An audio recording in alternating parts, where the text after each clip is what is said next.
ফুলগুলো দেখো 3 দিন ছিলাম না তো শুকিয়ে গেল, আর হবে না মনে হচ্ছে, শীতকাল চলে যাচ্ছে তো আর হবে না। আজকের ওয়েদারটা দেখে তো কিরম বিচ্ছিরি করে রেখেছে, আমার বিরক্ত লাগে এরকম ওয়েদার দেখলে। মেঘলা ওয়েদার, আমার কত কাচাকুচি জানো সব।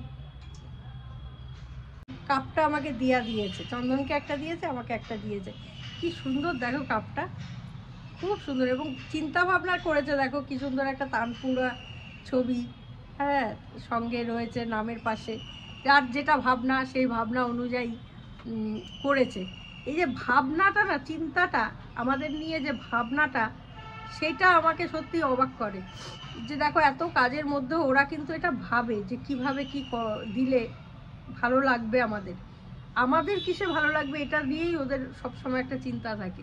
তো সেই কারণেই না আমি তোমাদের বলি না যে রক্তের সম্পর্কটাই কিন্তু শেষ কথা নয়, জানো তো। রক্তের সম্পর্ক অনেক সময় বেইমানি করে, বিট্রে করে, কিন্তু এই সম্পর্কগুলো করে না। রক্তের সম্পর্কে হয় কি, আমি দেখবে আমার পরিবারের কোনো অকেশনে তোমরা আমাকে পাবে না, কারণ আমার তোমাদের মনে হবে, অনেকে তোমরা আমার দিদির ভিডিও দেখো, যাদের মনে হবে যে কি ব্যাপার হলো, গৈরিকা দিকে তো দেখি না, বা গৈরিকা তোমাকে তো দেখি না, তার মানে সম্পর্ক নেই। বিষয়টা কিন্তু তা না, আমার সঙ্গে প্রত্যেকের সম্পর্ক আছে, প্রত্যেকের গুড মর্নিং মেসেজ, লেনদেন হচ্ছে, সব কিছু হচ্ছে, কিন্তু তবুও আমি কোনো অকেশানে যাই না। তার পেছনে কারণ আছে, যথেষ্ট কারণ আছে, আমার তরফ থেকে আমার কারণ আছে। আমি একটু অভিমানী, সেন্টিমেন্টাল। সম্পর্কটা না একটা অন্য জিনিস, জানো তো। আমি সেখানে পাইনি, আমি একটা সময় ছিল যে আমি আর চন্দন না ইছাপুর আর ব্রহ্মপুরের মাটি এক করে ফেলেছিলাম। ইছাপুর থেকে প্রত্যেক শনিবারই প্রায় ব্রহ্মপুর চলে যেতাম, সেখানে আমার এক দিদি, 2 দিদি থাকে, সেখানে চলে যেতাম, গিয়ে হই চই হাসাহাসি বাদবাকি সমস্ত দিদিদের ডেকে একসঙ্গে করে খাওয়া দাওয়া হুলুস্থুল, মানে একাকার কাণ্ড হতো। শুধু তাই না, সবাই মিলে চলে গেলাম, 15 জন মিলে চলে গেলাম বহরমপুর আরেক দিদির বাড়ি। হঠাৎ করে রাত্রির বেলা ঠিক হলো, সকালবেলা সব চলে গেলাম। ওরাও ডাকতো আমাদেরকে, এই চলে আয়, বর্দি আসছে, মাম তুই আর চন্দন চলে আয়, এরকম। মানে আমি ছাড়া আনন্দটা ওদের সেই অর্থে হতোই না। তো সেইখান থেকে নিজেকে গুটিয়ে নিয়েছি, মানে নিশ্চয়ই যথেষ্ট পরিমাণেই কারণ আছে। তো সেই জায়গা থেকে যখন ছেড়ে দিলাম সবাইকে, একটু অভিমান থেকেই, তখন মনটা খুব খারাপ হওয়াতে না ভেবেছিলাম যে দেখো মা, এত ভালোবাসলাম, এত হইচই করলাম, আর এরা আমাকে সাথ দিল না খারাপ সময়। কিন্তু তখনই কলকাতা ক্যানভাসের জন্ম, এবং কলকাতা ক্যানভাস থেকে আমি এত মানুষকে পেলাম। হ্যাঁ, কলকাতা ক্যানভাসেও আছে 2-5 জন আছে, নেই তা নয়, যারা আমাকে হয়তো বিশ্বাস করতে পারেনি, অন্য কারোর কথায় আমাকে মনে হয়েছে আমি অবিশ্বাসী বা আমি খারাপ, সেটা খুব গুটি কয়েক মানুষ আছে। কিন্তু বাদবাকি প্রচুর মানুষ রয়েছে যারা আমাকে সত্যিকারের বিশ্বাস করেছে এবং ভালোবেসেছে মন থেকে, যে খারাপ হোক ভালো হোক যাই হোক আমরা ভালোবেসে যাব, সেরকম মানুষ। মানে সুস্মিতা দি আর দিয়ার মতো মানুষ প্রচুর আছে, নাম বললে অনেক নাম, অনেক নাম। সেইখানে কারা বিশ্বাস করেনি সেই সংখ্যাটা খুব কম, আর যারা করেছে তারা এত ভারী প্রতিবাদ করেছে, যেটা আমার খুব ভালো লেগেছে, সেটা আমি আমার পরিবার থেকে পাইনি। সেই কারণে এই সম্পর্কগুলোকে না আমি খুব টিকিয়ে রাখতে চাই, জানো তো, খুব আগলে যত্ন করে রাখতে চাই।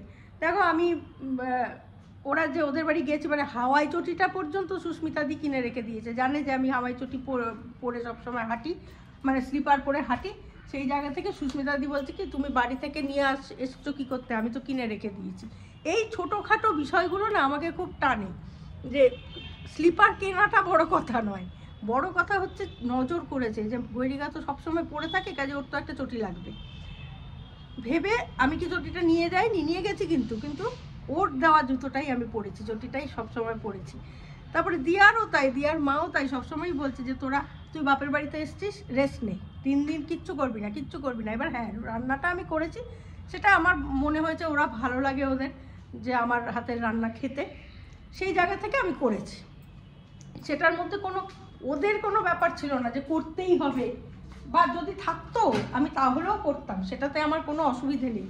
কারণ আমি যদি আমার বাড়িতে রাঁধতে পারি, আমার দাদার বাড়িতে রাঁধতে পারবো না, কারণ আমি তো আমার দিদির বাড়িতে গিয়েও রেঁধেছি, মাংস রান্না করেছি। তাহলে আমার দাদার বাড়িতে আমি যদি দাদাই মনে করি, তাহলে রাঁধতে পারবো না কেন? সেক্ষেত্রে কেউ কিছু বললে সেটা আমি গুরুত্ব দেবো না, এই কারণেই আমি আমার দাদাকে চিনি, তাই না, দাদার সঙ্গে আমার সম্পর্কটা। আমার সঙ্গে সেই মানুষটার সম্পর্ক নেই যে আমাকে উস্কাচ্ছে যে কেন দিদি ওর বাড়িতে ঘুরতে গিয়ে রান্না করবে। সেই জায়গা থেকে আমি সেই সম্পর্কটার খাতিরে সেই মানুষটাকে গুরুত্বই দেবো না, কি বলতে আমার কিছু যায় আসে না। আমি আনন্দেই রান্নাটা করেছি, সবাই মিলে হই হই করে কর। এই যে জায়গাগুলো না, এগুলো উভয়কেই টিকিয়ে রাখতে জানতে হবে। একতরফা আমিও করতে পারবো না, একতরফা দিয়ারাও করতে পারবে না। উভয়কেই সম্পর্কটার গুরুত্বটা দিতে হবে, তাহলেই সম্পর্ক থাকে, তাই না? অনেক কথা বলে ফেললাম তোমাদের আজকে ভেতরকার মনের কথা, কিন্তু এটা খুব সত্যি কথা বললাম। দেখো অনেক কিছু শেয়ার করি তো তোমাদের সঙ্গে, আমার মনে হলো যে এটা তোমাদের মনে একটা প্রশ্ন থাকতেই পারে যে গৈরিকা দিকে তো কোথাও দেখি না, কিন্তু দেখো না, তার কারণ হচ্ছে আমি ওই সম্পর্কগুলোর থেকে ওই সম্পর্কগুলোকে অনেক বেশি গুরুত্ব দিই, অনেক বেশি। কারণ আমি জানি পিঠ পিছে দিয়া এই যে চলে এসেছি আমরা, তার জন্য দিয়া আর সুস্মিতা দি পরের দিন বসে আমার সমালোচনা বা চন্দনের সমালোচনা হারগিজ করবে না। যেটা করবে সেটা আমার সামনেই করবে, পেছনে আর করবে না। কিন্তু আমার যে পারিবারিক বা প্রত্যেকেরই ফ্যামিলি, তারা দেখবে তোমার সামনে দেখাচ্ছে যে তোমাকে অসম্ভব ভালোবাসে, তোমার কাছে আবার অন্যজনের নিন্দে করছে। তুমি যে বেরিয়ে যাচ্ছ আবার অন্যজনের কাছে তোমার নিন্দাটাও করছে, কিন্তু তো কাকে বিশ্বাস করব? কেন করব না? তার থেকে এই সম্পর্কগুলো অনেক বিশ্বাসী, তাই না? অনেক বেশি ভালো লাগার জায়গা। তো যাই হোক, তোমরা সবাই আছো, এই আনন্দেই আবার কাজে নেমে পড়ি, বুঝলে? আমার মোটামুটি হয়ে গেছে, ভাত হয়ে গেছে, গলায় মাংস হয়ে গেছে, আর একটু মাছ করব, বাটা মাছ পাতলা ঝোল করবো, ব্যাস হয়ে যাবে। এটা খুলতেই পারছি না, শক্ত হয়ে গেছে। চলো কাজ করি, অনেকগুলো বাসন জমে গেছে আবার, দেখো এখানে। পুজো কমপ্লিট করেছি, এই যে ইয়ে যে দিয়েছিল শাশ্বত, মা আর শাশ্বত, ওই গণেশজির মূর্তিটা বসিয়েছি, দেখাই তো। আমার ছিল এখানে গণেশজি, একটা ছোট্ট ছিল, এবার এখানে বসালাম। আর তো সব যেরকম ছিল সেরকমই আছে। আমার ক্রমশ ঠাকুর দেবতা বাড়ছেন। আসলে কি বলো তো, ঠাকুরের জায়গা ঠাকুরই করে নেন। কালকে আমি না বসে ভাবছি কোথায় বসাই। তারপরে আমি যে বাবা গিয়ে গন্নু ভাই, তোমার যেখানে খুশি তুমি নিজের জায়গা নিজে করে নাও।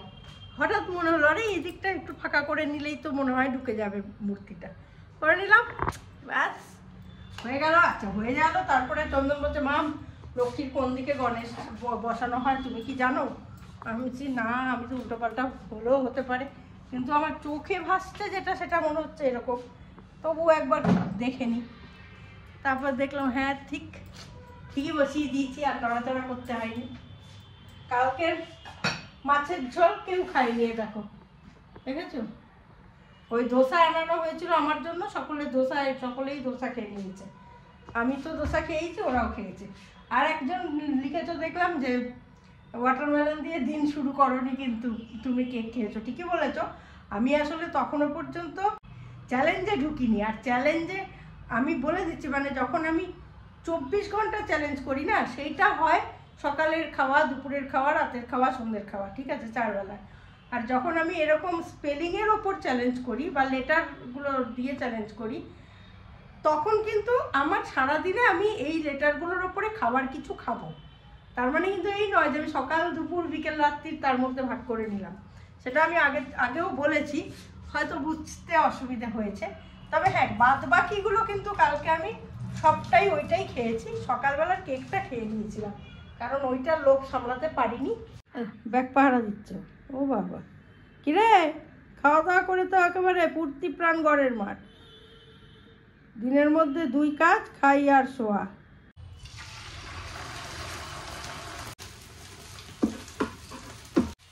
একটু ডিমের ঝুড়ি বানিয়ে নিলাম, খেতে ইচ্ছে করছে অনেকদিন ধরে।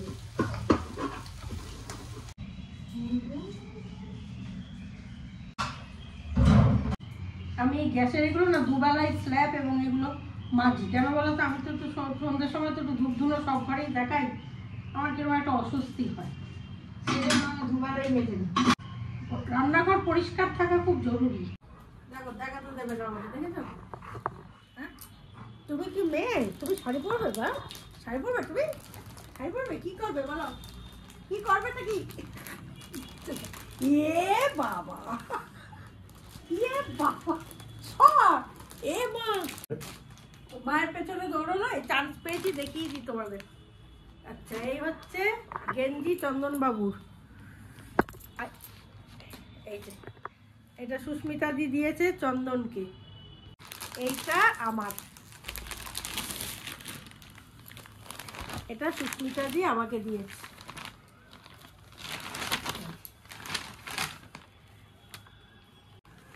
একটা না জানো তো এরকম ব্লাউজও পাওয়া যায়, দেখতে হবে আমাকে এখানে পাওয়া যায় কিনা, কিন্তু পাওয়া যায়। এই আবার বলে দিলাম আবার না পাঠিয়ে যায়, না পাঠাতে হবে না, আমার মাপ জানে না, কি জ্বালা বলো।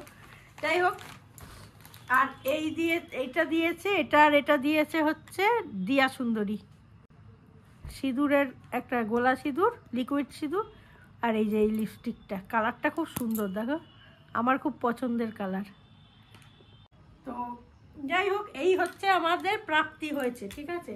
এই প্রাপ্তিগুলো পেতে ভালোই লাগে, কিন্তু আবারও বলছি যে এইগুলোই যে বিষয় তা তো নয়। এই পাওয়াগুলোর মধ্যে না অনেক আন্তরিকতা, ভালোবাসা রয়েছে, যেটা না থাকলে শত দামি জিনিস দিলেও না সেটা পড়তে ইচ্ছা করে না, ব্যবহার করতে ইচ্ছা করে না, তাই না বলো? ভালোবাসাটা থাকতে হবে এবং সম্মান থাকতে হবে প্রত্যেকটা সম্পর্কেই। সম্মান ছাড়া কোনো সম্পর্ক হওয়া উচিত না। মানে যেখানে তোমার, যে সম্পর্কে তোমার সম্মান নেই, শত ডাকলেও সেখানে তুমি যাবে না। আর যেখানে সম্মান আছে, একবারও না ডাকলেও সেখানে যাওয়া যায়, জানো তো, যারা তোমাকে সম্মান করবে। তাই জন্য এদের শুধু ভালোবাসা না, সম্মানটাও মারাত্মক করে, জানো তো। আর সম্মান সকলের আছে, সকলেরই পাওয়ার অধিকার আছে। একটা বাচ্চারও আছে, মানুষ হিসেবে তাকে আমরা হেলাফেলা করতে পারি না, আবার একটা বড়দের তো আছেই, তাই না? ওই যে বলছিলাম না যে পিঠ পিছে কথা বলাগুলো, ভালোবাসাগুলো না সম্মান থাকে না। দেখবে ভালোবাসা দেখায় যখন যাব আমি, বা তো তারা আসবে, যারা এই ধরনের আর কি হয়, তখন মনেই হবে না যে এই মানুষটা গৈরিকাদিকে ভালোবাসে না, গৈরিকাদির নামে বাজে কথা বলতে পারে, বা আমাকে দেখে মনে হবে গৈরিকাদি এর নামে বাজে কথা বলতে পারে, কিন্তু পারে, জানো তো। বাস্তব খুব কষ্টদায়ক, বাস্তব খুব কঠিন। তো মানে এমনও ঘটনা আমি জানি আমার জীবনে ঘটেছে, যে আগ মুহূর্তে আমাকে জড়িয়ে ধরে কাঁদছে পাগলের মতো, আমি ঘর থেকে বেরিয়ে যাওয়ার পরেই আমার নিন্দা করেছে, সে চোখটা পুছে আমার মানে আদ্যশ্রাদ্ধ করেছে, যার কাছে করেছে সেই আবার আমাকে বলে দিয়েছে। কারণ কি বলতো, আমার ভালোবাসাটা সাচ্চা ছিল, তাই ঈশ্বর আমাকে জানিয়ে দিল যে এই হচ্ছে ঘটনা, তুই দুঃখ পাস না।